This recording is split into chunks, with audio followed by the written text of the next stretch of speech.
These prison walls are all that separate some of the most violent people in the country from the rest of us. Surveillance cameras at California's Pelican Bay Prison reveal the frightening prisoner-on-prisoner brutality that's a part of everyday life here.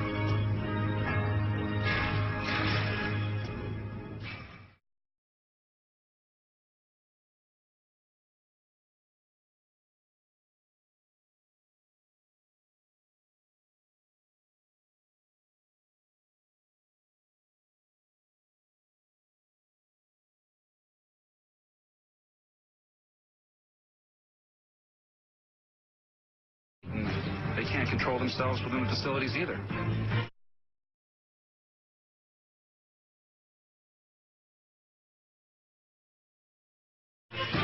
Here, a couple of punches turn into a full-scale riot.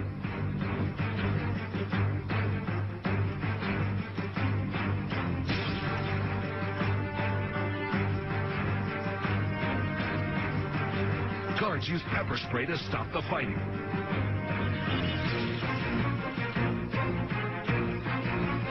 Just as they seem to be getting things under control, another group of inmates reignites the brawl.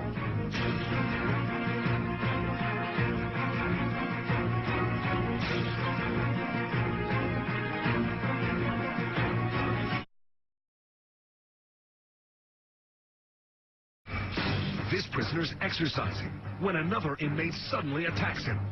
It looks like the inmate is throwing punches. He's actually stabbing his victim with a homemade knife. The second attacker, in blue, pounds the victim mercilessly. Guards finally reach the spot and separate the men.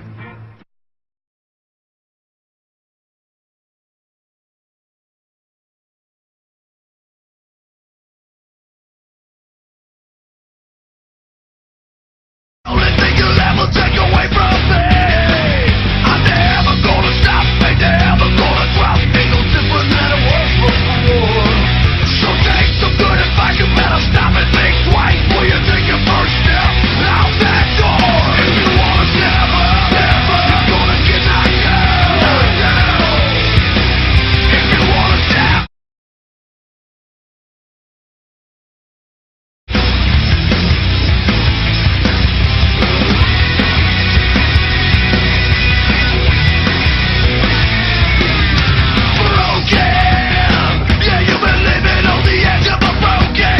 Because the jail is holding nearly twice the number of inmates it was designed for, prisoners are often locked inside their cells for days at a time. By the time they're released out onto one of these floors, they're angry and they take it out on each other and the jail's corrections officers. Watch this video closely and you'll see that rival gangs don't stop attacking each other just because they're behind bars. This eventual 6-against-1 assault is a retaliatory strike for something that happened out on Spokane streets. The one inmate that was hit first was basically a target, and it was they were going to get him for something. He was not involved in it, but he is a member of that gang, so they were going to take him out. It's Sergeant Colin Foster's job to keep opposing gang members from living on the same floor, but the juggling act is made nearly impossible by overcrowding. And to separate them and keep them safe and keep John Q. Public safe, who comes in here on a DUI charge, is very difficult. The overcrowding situation is made even worse by having to dedicate one wing of the jail to inmates who are going through drug withdrawals or are so suicidal they have to be checked on every 15 minutes. Another floor is lost to the 120 mentally ill prisoners who get daily doses of psychotropic drugs. The man held in this cell arrested carrying around a dead squirrel in his mouth. If we can get them started on the medication, we can get them stabilized on the medication. Our hope is that when they go out on the streets, that they'll continue taking the meds that they need to take, that they'll get tied into the services that's going to provide them the meds and help them along the way. And keeping inmates from committing new crimes because they're mentally ill or unemployed is a big part of reducing overcrowding here. And so before the sheriff asked taxpayers to build a new jail, he wants to cut down on the number of repeat offenders here. We'll show you how tomorrow. Reporting live at Spokane County Jail, Jeff Humphrey, KXLY.